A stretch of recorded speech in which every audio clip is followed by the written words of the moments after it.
समाज और राष्ट्र की भी प्रगति होती है।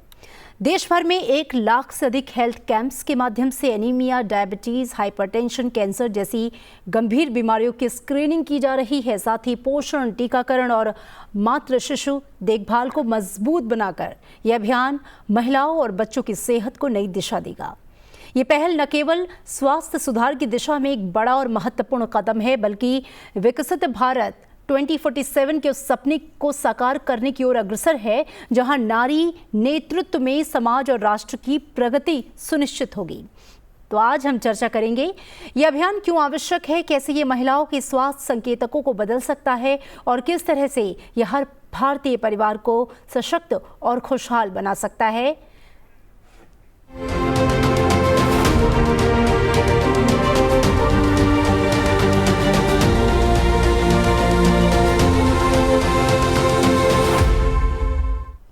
क्योंकि नारी जब स्वस्थ है तभी परिवार सशक्त है, और जब परिवार सशक्त है तो समाज और राष्ट्र सशक्त है, और तभी विकसित भारत 2047 की संकल्पना जो है वो साकार हो सकती है। मेरे साथ 2 बेहद खास मेहमान जुड़े हैं ऑनलाइन, आपसे उनका परिचय कराता हूँ। ऋति पाठक हैं, आप MLA हैं सीधी मध्य प्रदेश से। स्वागत है आपका संसद टीवी में। मेरे साथ उर्वशी प्रसाद हैं, आप ऑनरेरी प्रोफेसर हैं public health, De Montfort University, Leicester, UK। आपका भी बहुत स्वागत है। नमस्कार, थैंक यू। ऋति जी, आपसे शुरुआत करते हैं सवाल की। स्वस्थ नारी सशक्त परिवार अभियान को जनभागीदारी अभियान कहा गया है। आपको क्या लगता है कि इस पहल से देश में महिलाओं के स्वास्थ्य के प्रति जागरूकता कितनी व्यापक होगी?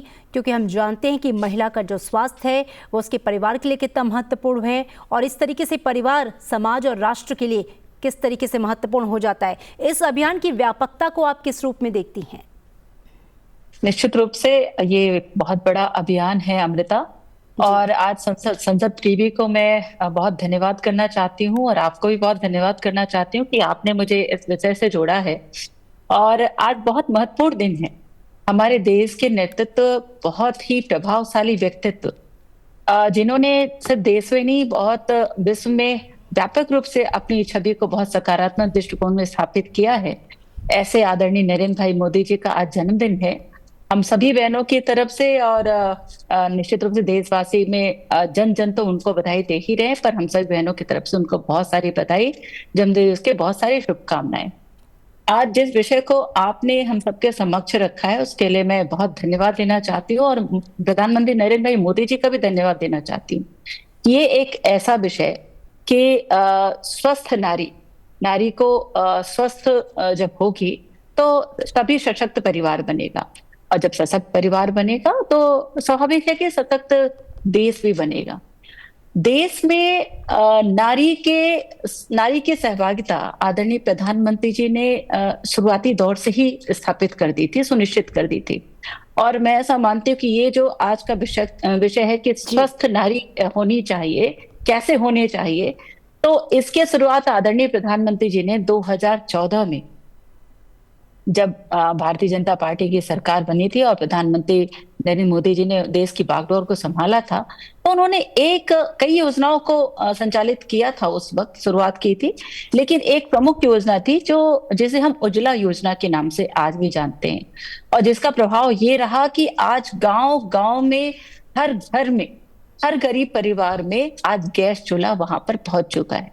और ये मैं किसी योजना को नहीं बता रही यहाँ पर मैं आपसे ये कहना चाहती हूँ कि एक संवेदनशील विषय, संवेदनशील उद्देश्य इस बात से पूरा होता हुआ दिखाई दे रहा है कि प्रधानमंत्री जी ने शोध में इस बात को पाया कि हमारी जो बहनें हैं, जब वो लकड़ी और कंडे से खाना बनाती हैं घरों में, तो कई 100 सिगरेटों की धुआं उनके फेफड़े को प्रभावित करती है, ऐसा वो सिमिलर सा प्रतीत होता है जी। तो उन्होंने कहा कि हर घर में गैस चूल्हा हो, ऐसा हम सुनिश्चित करें, और उज्ज्वला योजना के माध्यम से घर घर तक हमारी बहनों को गैस चूल्हा उन्होंने देना आरंभ किया, और स्वस्थ नारी की शुरुआत तो तभी से हो गई। और जैसा आप जानती हैं मैं मध्य प्रदेश से आती हूँ, और मध्य प्रदेश आदिवासियों का बाहुल्य प्रदेश है, और वहां पर आदरणीय प्रधानमंत्री जी का शहडोल जिले में आगमन हुआ था। उन्होंने एक बड़ी शुरुआत राष्ट्रीय स्वास्थ्य मिशन के तहत एनीमिया और सिकल सेल के उन्मूलन के लिए बड़ी शुरुआत की। इसके लिए भी मैं तहे दिल से उनकी आभारी हूँ। और 2025 तक उन्होंने जो स्क्रीनिंग की है वो करोड़ों की संख्या में स्क्रीनिंग हुई है उसकी। जी। तो लेकिन अमृता जी, आपने कहा कि किस तरह से व्यापक रूप लेगा। देखिए, भारत देश है और भारत देश में जब एक महिला गृहिणी बनती है तो वो अपने से ज्यादा परिवार का ध्यान रखती है। जी बिल्कुल। और बहुत ज्यादा जरूरी है कि परिवार के साथ वो स्वयं का भी ध्यान रखे। अमृता, एक बात मैं कहना चाहूंगी, जब हम फ्लाइट में बैठते हैं, वायुयान में जब हम बैठते हैं, तब हमारी एयर होस्टेस जो होती है वो ये कहते हुए हमें इंगित करती है कि आप जब दूसरों की सहायता करें तो सबसे पहले अपनी सहायता करें। जी बिल्कुल। आप मास्क तो अपने मुंह पर पहले लगाए, तभी आप दूसरों की सहायता कर पाएंगे, दूसरों के मुंह पर मास्क लगाएंगे अगर कोई ऐसी कठिनाई का समय आता है तो। बस इसी चीज को लेकर मैं आगे बढ़ना चाहती हूँ। बिल्कुल एक महिला, आपका संदेश एकदम साफ है, क्योंकि महिला जो है परिवार की धुरी है और इसे महत्वपूर्ण जो उस रोल में है उसका सशक्त होना, उसका समृद्ध होना, उसका एम्पावर होना बहुत ज़रूरी है पूरे परिवार की समृद्धि और खुशहाली के लिए, क्योंकि वो कहीं ना कहीं आधार स्तंभ है। आपके पास मैं लौटूंगी। उर्वशी जी, इस अभियान के तहत 1 लाख से अधिक हेल्थ कैंपस के जरिए महिलाओं और बच्चों की स्क्रीनिंग हो रही है। आप इस पहल को स्वास्थ्य सेवाओं की पहुंच बढ़ाने के नज़रिए से कैसे देखती हैं, और हम क्या माने, क्योंकि पिछले दिनों कई ऐसी योजनाएं जो हैं लागू की गई जो महिलाओं को केंद्र बिंदु में रखती हैं, क्योंकि प्रधानमंत्री हमेशा कहते हैं कि ये विमेन लेड डेवलपमेंट का जो समय है वो चल रहा है, अब जो डेवलपमेंट है वो वुमेन लेड है। ऐसे में इस अभियान को कितना इम्पॉर्टेंट आप मानती हैं, और कैसे जो स्वास्थ्य सेवाएं हैं उसकी पहुंच और ज़्यादा बढ़ेगी? जी, पहले धन्यवाद मुझे इस चर्चा में जोड़ने के लिए। और मैं इस अभियान को बहुत महत्वपूर्ण मानती हूँ, क्योंकि महिलाओं का जो स्वास्थ्य है, महिलाओं का जो पोषण है, जैसे कि प्रधानमंत्री जी ने बोला है कि विकसित भारत का वो आधार है, क्योंकि जब महिलाएं अच्छे स्वास्थ्य में होंगी तभी परिवार भी कुशल रह पाएंगे। जो स्क्रीनिंग की आपने बात की वो खास तौर से मैं समझती हूँ कि बहुत ही ज्यादा महत्वपूर्ण है, क्योंकि स्क्रीनिंग अगर आप देखेंगे तो सिर्फ अनीमिया का नहीं की चर्चा नहीं है, या सिर्फ जो हमारी माताएं हैं और शिशु हैं सिर्फ उनकी जो पोषण है या स्वास्थ्य की बात नहीं हो रही।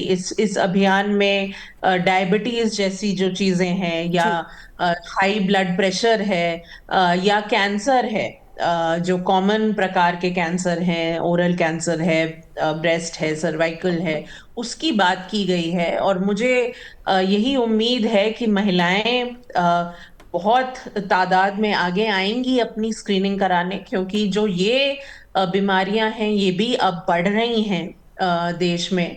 और इसलिए बहुत जरूरी है कि लोग आगे आएं, क्योंकि सरकार तो स्क्रीनिंग रख सकती है, लेकिन अगर लोग उस तरह से आगे नहीं आएंगे तो उसको सक्सेसफुल करना मुश्किल होता है। तो मुझे इसीलिए इस बार उम्मीद है, क्योंकि प्रधानमंत्री जी ने खुद ये बात इतनी जोर दे के कही है कि महिलाएं बहुत तादाद में आएंगी सामने और इस प्रकार की अपनी स्क्रीनिंग कराएंगी, क्योंकि जितना जल्दी हम इन बीमारियों को पकड़ पाएं, जितने अर्ली स्टेज पे इनको हम डिटेक्ट कर पाएं, उतना इनका इलाज भी आसान होता है। तो इसीलिए मुझे लगता है कि ये पहलू जो इस कैंपेन का है वो भी एक बहुत ही अहम पहलू है। जी बिल्कुल। ऋति जी, अक्सर हमने देखा है कि जो घर की महिला होती है, जो माँ होती है, वो कई बार घर की जिम्मेदारियों, बच्चों की देखभाल, परिवार की देखभाल के चक्कर में कई बार अपने आप को इग्नोर कर जाती है, क्योंकि समस्या अगर है भी, अगर तबीयत खराब भी है या कुछ समस्या आ रही है तो भी कल परसों टालते टालते, क्योंकि शायद उसे अपने लिए उतना वक्त नहीं मिलता। जिम्मेदारियां बहुत ज़्यादा हैं, और अगर वो कार्य क्षेत्र में भी काम कर रही है, बाहर भी है, तो समझ लीजिए डबल जिम्मेदारियां। लेकिन ऐसे में जब इस तरह का एक अभियान आता है जो कि इतने बड़े स्केल पर स्क्रीनिंग की बात हो रही है, तमाम बीमारियों से लड़ने के लिए उनको अवेयर भी किया जाएगा, जागरूक भी किया जाएगा, कितना इम्पॉर्टेंट मानते हैं इस तरह के अभियानों का बार बार चलाया जाना? ऐसे में वो महिलाएं भी जी, गांव और दूर दराज के इलाकों की महिलाएं भी जो घरों में रहती हैं, जो कई बार अपनी बीमारियों को इग्नोर कर देती हैं, अपनी समस्याओं को सामने लेकर नहीं आती, उनके लिए कितना महत्वपूर्ण है? निश्चित रूप से बहुत महत्वपूर्ण है। और सबसे पहले तो मुझे इस बात को कहने में बड़ी खुशी हो रही है कि मध्य प्रदेश की तरफ से आदरणीय प्रधानमंत्री जी का मैं आज धार जिले में भी बहुत स्वागत है मेरी तरफ से। और इसी बीच में आपने इस संवाद को रखा है। और जब मध्य प्रदेश जी क्षमा चाहती हूँ, जब आदरणीय प्रधानमंत्री जी ने ये जो सशक्त नाम का पोर्टल आज से जो इस अभियान में लॉन्च किया है, जैसे आपने बताया कि डायबिटीज, हाइपरटेंशन और एनीमिया, सिकल सेल और कैंसर जैसी बीमारी, और इसके साथ आपका जो एक दूसरी बीमारी है उसको भी लिया है। तो मैं आपके माध्यम से जरूर कहना चाहती हूँ कि इस पोर्टल से ज्यादा लोगों को जुड़ना पड़ेगा, बिल्कुल जुड़ना चाहिए, क्योंकि जब हम स्वयं के लिए जागरूकता रखेंगे तभी हम दूसरों को जागरूक कर सकते हैं। और यही बात होती है हमारी बहनों में। हमारी बहनें अपनी चिंता करने से ज्यादा चिंता करना ठीक समझती हैं अपने परिवार का, अपने क्षेत्र का, अपने काम का।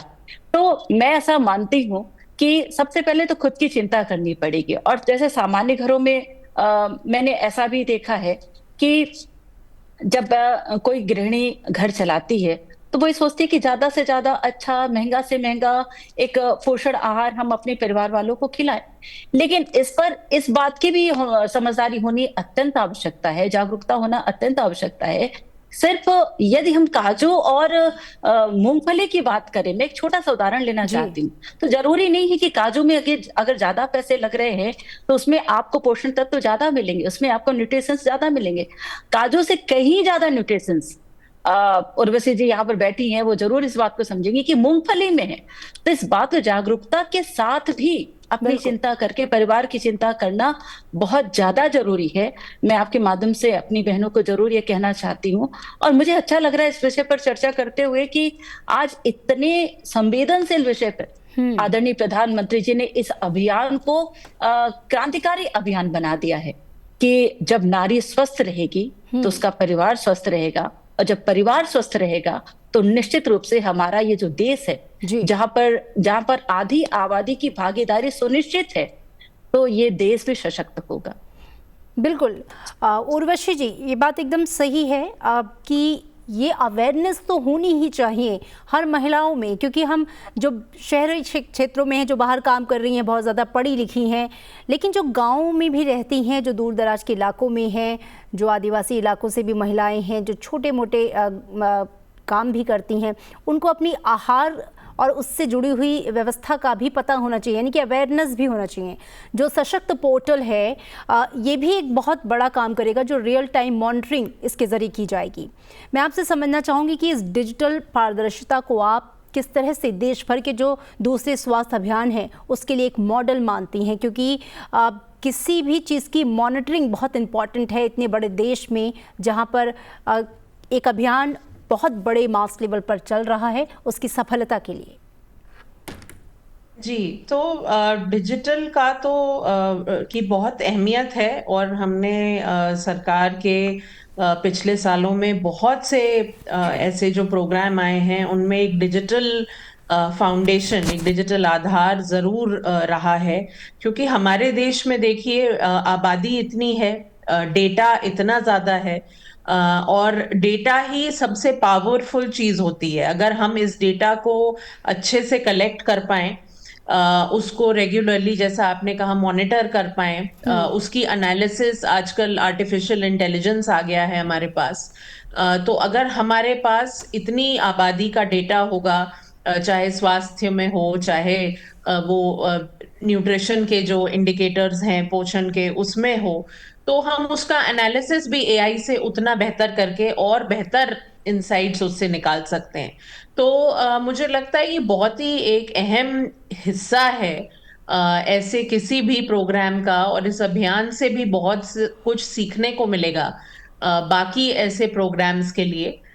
लेकिन यही मैं कहूंगी कि ये तभी, फिर से मैं कहूंगी, सक्सेसफुल होगा जब महिलाएं, चाहे वो शहरों में हो चाहे गांव में हो, हर जगह से जुड़े इसके साथ। क्योंकि आपने कहा कि जैसे शहरों में जागरूकता ज्यादा है, वो बिल्कुल सही बात है, लेकिन कई बार जागरूकता होके भी हम जी, उस पे इग्नोर एक्शन कर नहीं देते करते। हैं।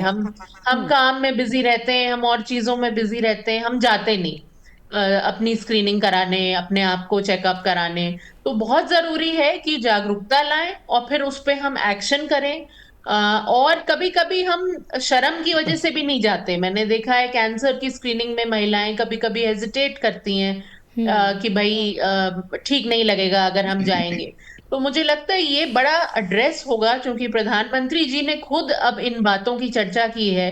तो मुझे नहीं लगता कि अब इसमें कोई शर्म या सोशल स्टिग्मा ऐसा कुछ होना चाहिए, और महिलाओं को पूरी तरह से इस अभियान का फायदा उठाना चाहिए।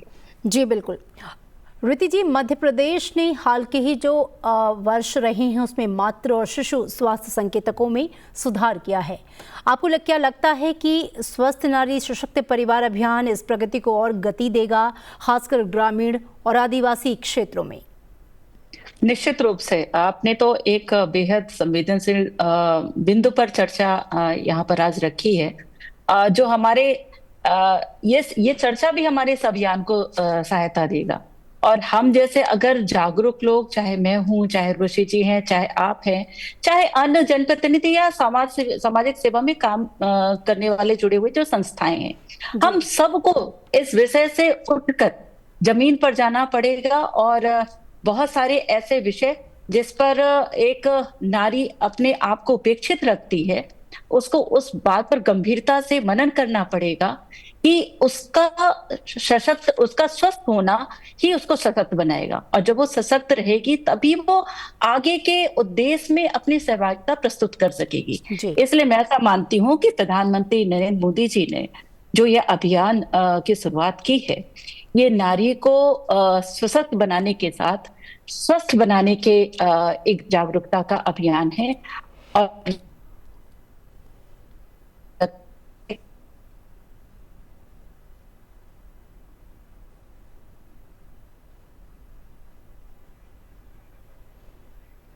उर्वशी जी, क्या आप ये मानती हैं कि ये पहल सिर्फ स्वास्थ्य तक सीमित नहीं है, बल्कि पोषण और जागरूकता से भी जुड़ी हुई है? आपको लगता है कि इससे लंबी अवधि का व्यवहार परिवर्तन होगा, लोगों की मेंटालिटी चेंज होगी, लोग अपनी हेल्थ को लेके ज़्यादा अवेयर होंगे, कंसर्न होंगे, खासतौर पे महिलाएं और उनके परिवार के लोग भी महिलाओं की स्वास्थ्य की अहमियत को समझेंगे? जी, ये बहुत ही मुझे लगता है एक बहुत ही जरूरी पहल थी कि इस स्तर पे जो सबसे हाईएस्ट हमारा लीडरशिप का लेवल है, प्रधानमंत्री जी ने खुद इस बात की पहल की है। ऑफ कोर्स आप भी जानेंगी कि स्वास्थ्य, पोषण ऐसी चीजें हैं जो हमें रेगुलरली करना पड़ता है। तो ऐसा नहीं कि हम एक बार स्क्रीनिंग करा लें और वो काफी है, ये तो हमें बार बार करते रहना पड़ेगा। लेकिन इससे मुझे यही उम्मीद है कि एक बहुत अच्छी शुरुआत होगी, एक अवेयरनेस आएगी, लोगों को इसकी अहमियत समझ आएगी। अगर कोई हिचकिचाहट है लोगों में, महिलाओं में कोई सोशल स्टिग्मा है, वो कम होगा। क्योंकि प्रधानमंत्री जब खुद बोल रहे हैं, जैसे स्वच्छ भारत अभियान में हुआ था कि हम सैनिटेशन की, टॉयलेट्स की बातें इतने खुले स्तर पे, नेशनल स्तर पे हम कर पा रहे थे। तो मुझे लगता है कि उस सब का बहुत इससे हमें लाभ होगा। लेकिन ऑफ कोर्स हमें ये ऑनगोइंग बेसिस पे करते रहना पड़ेगा, क्योंकि आपकी हेल्थ ऐसी चीज है कि आपको उसका कॉन्स्टेंटली ध्यान रखना पड़ता है। कॉन्स्टेंटली आपको अच्छा पोषण लेना होता है, कॉन्स्टेंटली स्क्रीनिंग करानी होती है। तो मुझे लगता है इस शुरुआत से हम उस डायरेक्शन में जा सकते हैं जरूर। जी रीति जी, सवाल आपसे है कि ग्रामीण और आदिवासी इलाकों में इस पर खास ध्यान दिया गया है। आप ये कैसे मानती हैं कि अभियान समावेशी स्वास्थ्य कवरेज सुनिश्चित करेगा? और आप तो खुद एक जनप्रतिनिधि हैं, काफ़ी लोकप्रिय जनप्रतिनिधि हैं। अपने इलाके में आप ये कैसे सुनिश्चित करेंगे कि इस अभियान से ज़्यादा महिलाएं जुड़ें, अपने स्वास्थ्य को लेकर जागरूक हों? महिलाएं ही नहीं, परिवार के लोग भी ये समझें कि महिलाओं की सेहत कितनी इम्पॉर्टेंट है, उसके महत्व को समझें और वो भी इस अभियान से जुड़ें, ताकि ये अपने सफलतम जो है शिखर की ओर आगे बढ़े। देखिए, मैं अमृता जी, मैं अपने दायित्वों का बहुत ईमानदारी से निर्वहन करती आई हूं और आगे भी करूंगी। प्रधानमंत्री और प्रदेश के मुख्यमंत्री द्वारा जितनी भी योजनाएं बनाई जाती हैं, तो एक जनप्रतिनिधि का जनता से चुने हुए प्रतिनिधि होने के नाते एक कर्तव्य होता है कि उन योजनाओं को जमीनी स्तर पर उतारे। और खासकर इस योजना में तो हमारा बहुत बड़ा कर्तव्य है और बहुत बड़ी जिम्मेदारी ये बनती है कि ये योजनाएं हमारे स्वास्थ्य के प्रति चिंता लेकर बनाई गई योजना है। और ये अभियान, तो इस अभियान को क्रांतिकारी स्तर पर उतारने का कर्तव्य हमारा बनता है। मैं आपको ये बता दूं कि राष्ट्रीय पोषण अभियान, जैसे आप उसकी स्थिति देखिए, ये क्रांतिकारी स्तर पर, जमीनी स्तर पर पहुंचा। मिशन इंद्रधनुष हो, प्रधानमंत्री सुरक्षित मातृत्व योजना हो, और आपकी जननी सुरक्षा या मातृवंदन योजना हो। इसी तरह से हमारे जो मध्य प्रदेश के सरकार ने भी प्रधानमंत्री के कंधे से कंधा मिलाकर आगे बढ़ने का जो काम किया है, लाडली लक्ष्मी योजना, जननी सुरक्षा योजना, प्रधानमंत्री मातृवंदन योजना के से जुड़कर काम करना, प्रधानमंत्री बाल हृदय योजना, और मुख्यमंत्री कन्या विभाग के साथ उनके छोटे बच्चों की जिम्मेदारी को लेकर आगे उनके स्वास्थ्य की चिंता करने की भी योजना बनाई गई है। तो ये योजनाएं जमीनी स्तर पर उतरी है, क्रांतिकारी इन्होंने अपने स्वरूप को स्थापित किया है। इसी तरह जो आपका जो सवाल है और जो विषय है, उस पर मैं अपनी एक अंतिम बात कहना चाहती हूँ कि जनप्रतिनिधि होने के नाते और महिला जनप्रतिनिधि होने के नाते स्वस्थ नारी और सशक्त परिवार के साथ सशक्त भारत हो, इसको मैं सुनिश्चित जरूर करूंगी। और ईमानदारी के साथ घरों घरों में जुड़कर, सभाओं में जुड़कर और अपनी बैठकों में इन बात को बार बार याद दिलाते हुए अधिकारियों के साथ, कर्मचारियों के साथ, बहनों के साथ और अपने क्षेत्र की जनता के साथ इसको जमीनी स्तर पर उतारने का प्रयास करूंगी। बिल्कुल रीति जी, धन्यवाद। हम उम्मीद भी करते हैं कि आप जैसे जनप्रतिनिधि जो कि इस अभियान के महत्व को समझ रहे हैं, वो किस तरीके से निचले स्तर तक इसे उतारेंगे। उर्वशी जी, ये जो पहल है वो राष्ट्रीय योजना, जैसे कि पोषण अभियान की बारे में बात की रीति जी ने, पोषण 2.0 और मिशन शक्ति से भी जुड़ी है। आपके अनुसार इसके जो समेकित परिणाम है वो किस तरह से मिलेंगे, क्योंकि ये एक होलिस्टिक अप्रोच लेकर चल रही है और तमाम जो पहले से चल रही योजनाएं हैं उनको साथ में लेकर आगे बढ़ रही है। स्वास्थ्य अगर आप देखें तो वैसे भी उसमें होलिस्टिक अप्रोच की ही जरूरत होती है, क्योंकि उसमें आपको पोषण भी चाहिए, उसमें आपको हर तरह की सुविधाएं, सर्विसेज चाहिए। तो मुझे लगता है कि ये बहुत ही एक अच्छा अप्रोच है, क्योंकि ऑलरेडी सरकार, चाहे वो सेंट्रल लेवल पे हो या वो राज्यों के लेवल पे हो, काफी सारी स्कीम्स, प्रोग्राम्स चल रहे हैं। लेकिन ये जो कैंपेन है उसको एक तरह से इकट्ठा सब कुछ करती है और एक प्लेटफॉर्म पे प्रोवाइड करने की कोशिश कर रही है महिलाओं को इस तरह के स्केल पे। तो मुझे लगता है ये बहुत ही एक इम्पोर्टेंट अप्रोच है, क्योंकि जब हम अपने पोषण का ध्यान रखेंगे, स्क्रीनिंग भी कराएंगे, जो भी हम प्रिवेंटिव मेजर्स ले सकते हैं वो हम लेंगे, तभी हमारा स्वास्थ्य अच्छा होगा।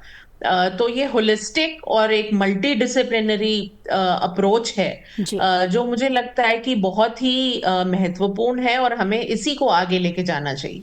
जी रीति जी, वुमेन लेड डेवलपमेंट आज भारत की नीति का केंद्र है। प्रधानमंत्री को आपने सुना होगा, वो हर जगह कहते हैं कि वुमेन लेड डेवलपमेंट। हमने देखा कि पिछले बजट में भी जो महिलाओं से जुड़ी हुई स्कीम्स थी उनका बजट बढ़ाया गया। हर क्षेत्र में महिलाओं को प्राथमिकता दी जा रही है। सरकार की नीति के केंद्र में है वुमेन लेड डेवलपमेंट। आप मानती हैं कि स्वस्थ नारी ही विकसित भारत 2047 की सच्ची और सच्ची नींव है?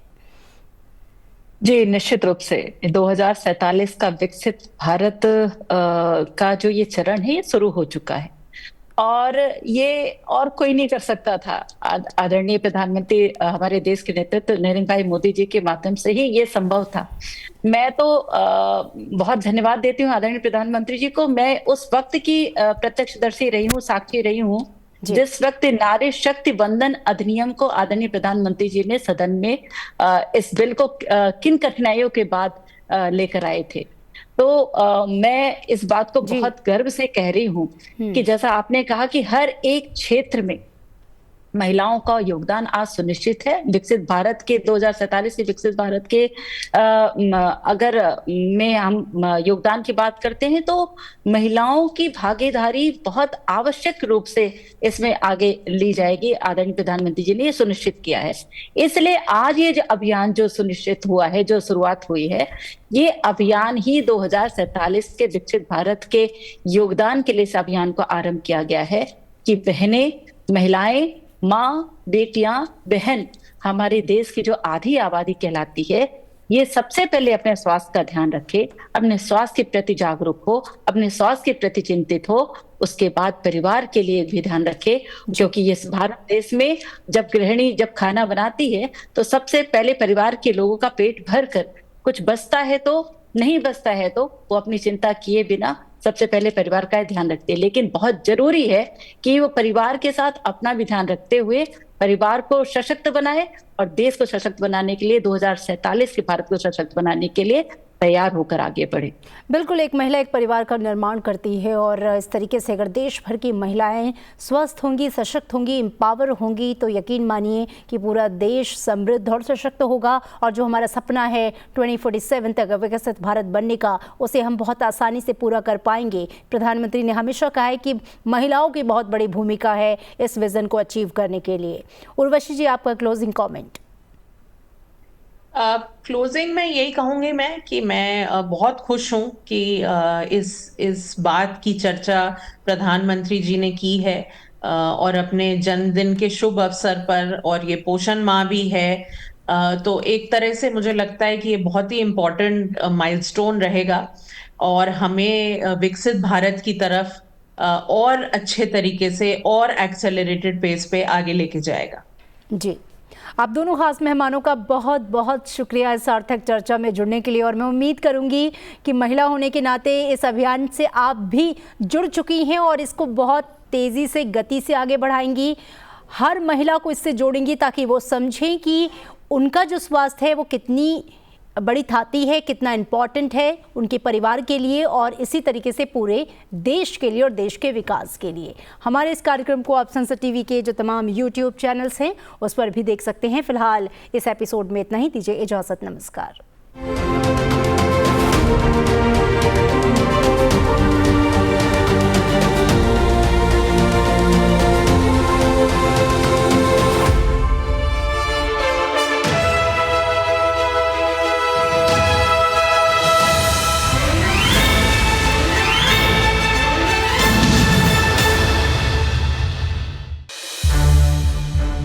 संसद टीवी के और भी प्रोग्राम्स देखने के लिए सब्सक्राइब करें हमारा यूट्यूब चैनल और हाँ, इन्हें लाइक और शेयर करना ना भूलें।